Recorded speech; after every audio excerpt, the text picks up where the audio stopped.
Hey guys, my name is Julie Fei-Fan Balzer, and I am a painter, a printmaker, and a collage artist living and working outside of Boston. And Blick very kindly offered to send me some of their new fluid paints to try out. So let's go ahead and do it. And just so you know, they sent me the product for free, but they're not paying me, and this will be my honest opinion.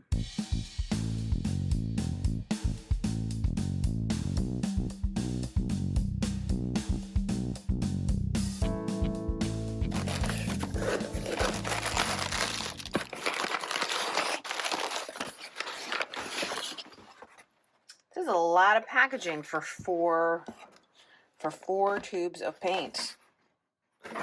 So they did let me pick the four colors that I wanted to try. So Quin Red Magenta is a color that I love. I picked Hansa Opaque Yellow because I think that yellows are always a great way to judge color. This is Trans Oxide Red, not a color I've tried before, and I was very interested when I did a little bit of reading, so we're going to try that out too. And then this is Payne's Gray, which looks very gray and not at all blue here. So I'm going to be really interested to see how these go. So in my sketchbook here, I've just set up a little bit of a testing area. First, we're going to put out some of the Hansa Yellow. So it is very fluid, like more fluid than I thought it was going to be. So that's interesting. And I'm also going to make a color wheel, which I'm just setting up down here. Just reading to see if it says anything like shake or anything like that, but it doesn't seem to. Oh, you know what I forgot to do is to see my own little opacity tests. I would say that consistency is more like what I would call, what I would expect maybe from an ink, or it's maybe just I'm very used to golden and this is closer to like high flow. I like it though. Really bright colors, which is so nice. I was hoping that this would be like the quinacridone nickel azo gold, and it's a little bit darker but similar. So Payne's grays tend to be either a very dark blue or more of a gray, and this looks like it's falling into the gray category. No, it's kind of blue. Maybe not.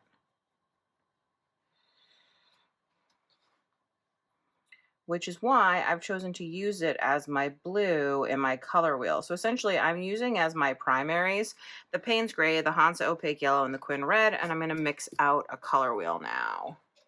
What a lovely purple these two colors make. That's really fabulous. And actually, I bet it will. This is, by the way, my very favorite white paint. It's the Blick Matte Acrylic. I bet it will tint out really nicely too. Oh yeah, that's beautiful. To say I like these purples would be an understatement. These are some of the best purples, mixed purples that I've seen. Like, they're just really beautiful. I'm gonna have to remember this combo. So just as a side note, my palette is slightly sloped because it's on the other side of my board, and you can see like the paint is definitely running. So you're gonna want a really flat surface to keep this paint still. I have to say, I think these colors are so delicious. That is a really nice red. Color wheels are such a wonderful way to discover color combinations, to understand how colors interact, to really, get the full picture of what you're working with, see their tinting strength, like all that kind of stuff. And they're a great reference tool for down the road when you're trying to figure out a particular color or trying to figure out what you want to do. It's like you have the formula right in front of your face, which is awesome. Interesting. That is not at all what I thought that would tint out to. I like it, but definitely not the color I was expecting. Okay, so while I was painting, I obviously used a palette, and then I had some leftover paint, and I cleaned my brush off onto this piece of paper. I think the Quin Red has the strongest tinting power because that's the sort of dominant color that I see here, and I don't think I put out more of it than anything else. So the first thing I can say, just looking at all of this, is I definitely really like the colors. It is much thinner, much closer to an ink than what I would consider a traditional fluid acrylic, or at least what I'm used to from Golden. I really, the tinting strength, I would say, like the way that the tints have come out, it goes out very light, very quickly. So that's nice if you like to work in like high key and stuff like that. But I'd like to try it with a couple different applications that I often use paint for. I do a lot of gelatin printing. I'm not sure if it's going to be too thin to do that, so I'm going to try that. And then maybe we'll do some like staining, because it seems like it would be really good for that. So it rolls out on the plate really well, which is nice to see. It doesn't bead up or anything like that. I'm just going to clean my brayer off. And let's pull this print. So I had a dirty plate that had blue paint on it, and that's all the blue that you see in the print. But it did a great job. I have to say, I was very concerned it was going to be too thin, but it looks fantastic, and I love the color. I don't know why I keep shaking it. It doesn't say anywhere on the package that you're supposed to shake it, but I can't help myself, and I just keep thinking, oh, I should shake it. Okay, so here I can see a little bit where it's starting to bead up. I'm wondering if because I had a dirty plate, it didn't bead up before. I mean, I don't mind this sort of beading up and pulling apart that's happening. I think it's going to make for interesting texture. And it definitely does make for interesting texture. You can see all those little sort of dots in there. I wonder why the first, let me try this color again. This is the first color I used, the Transoxide Red. So this is not beading at all. So it must be color dependent. That's so interesting. And to see the transparency of this, I'm just going to print it right on top of this. I didn't use any registration, so it's going to be very ish. There you go. You can see that. You can still see the paint strokes through and all the different texture and stuff through.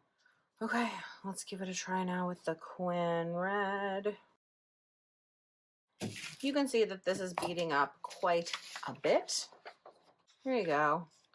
Lots of interesting texture to play with in there. Just for comparison, this is a Golden fluid acrylic, and I use these on the gelatin plate all the time. And I've just put it on half the plate because I want to print over on top of this. But you can see that those ones don't bead up. They're a little bit thicker, which is why, oh, I got the registration totally a mess on this. 100%. But you'll get the idea. There you go. Right. We'll pick up the remaining paint on here.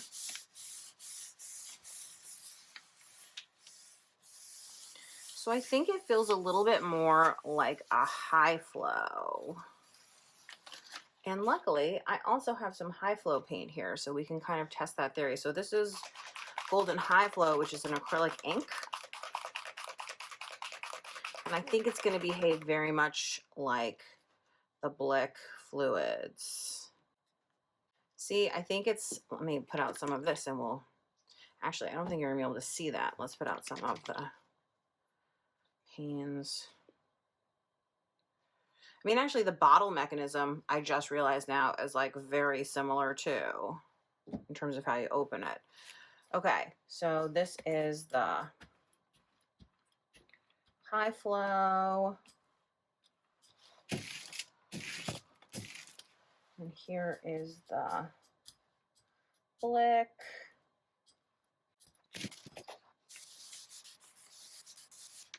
Yeah, I'd say those are very similar. So yeah, this is the high flow, and you can see all the little dots. This is the Blick fluid, and you can see all the little dots. So again, I think that this is more like an acrylic ink and we should use it where we would use an acrylic ink and not necessarily where we might use a fluid acrylic. So I'm working on top of a silicone mat. This is wet strength tissue paper and I'm just spritzing it down with water so it's very wet. And then I'm gonna go ahead and let some of these flow. Luckily, because I did my color wheel, I have a sense, right, of which colors I like and how they mix and all that kind of stuff. So there won't be too many surprises. Although I didn't use this in the mixing, the transoxide red, so that might be a little bit of a wild card. Okay, so I can spray this some more. I can use my paintbrush to move it around. But wet strength tissue paper is totally amazing stuff. And the silicone mat or the Teflon mat is really important too, because that's what's going to allow this paper to release from the surface. If you did this on top of just like plain paper, it wouldn't release. It would just be permanently glued on there, which would really not be the best. So the other thing is that I love all these wrinkles that are getting in here, and this should dry in some interesting ways with all of those wrinkles. Look at how beautifully bright and intense these pigments are. I love that. Okay, so this is obviously totally optional, but I often like to take other pieces of the tissue paper and push them into the wet. One, I found that this helps everything dry a little bit more quickly because you're taking away some of the water and pigments. But two, if you don't push it down flat, but you do what I'm doing and just kind of push it down in places, you're going to get these interesting patterns. Now you need to remove it. This is why wet strength is important and not regular tissue paper, because regular tissue paper will just rip. But with wet strength paper, oops, it looks kind of botanical, right? You can just like lift that up. Whoa, check that out. So I'm going to put that on my drying rack. And now I will do it again.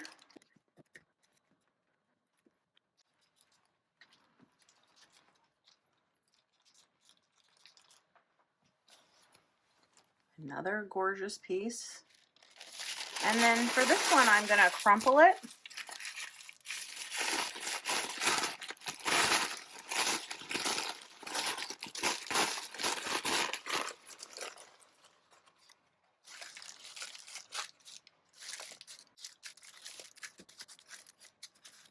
And I'm going to move it.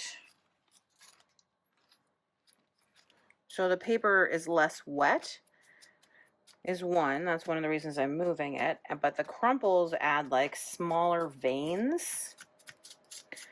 So I get a kind of different pattern than I did before. This is more like, if the first patterns we were getting were very botanical, these are more kind of tree rooty. I just want to get around to all the wet areas.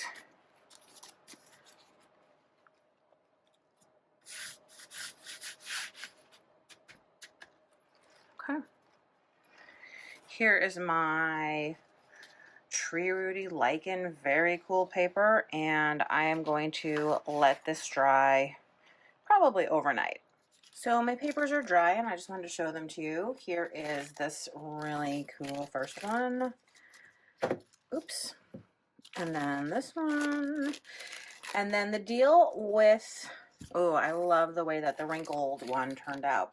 The deal with this tissue paper is that anywhere that is white will basically go transparent when it gets collaged.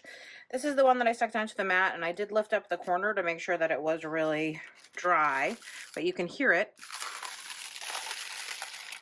That's why it had to be on the Teflon mat, because otherwise essentially it would be glued to whatever was underneath it, because that's what acrylic paint does. But you can see some of the cool variegation and veining from the paper, and this is just more really cool collage paper. It is shiny on the back where it was against the silicone mat, and it is much more matte on the front.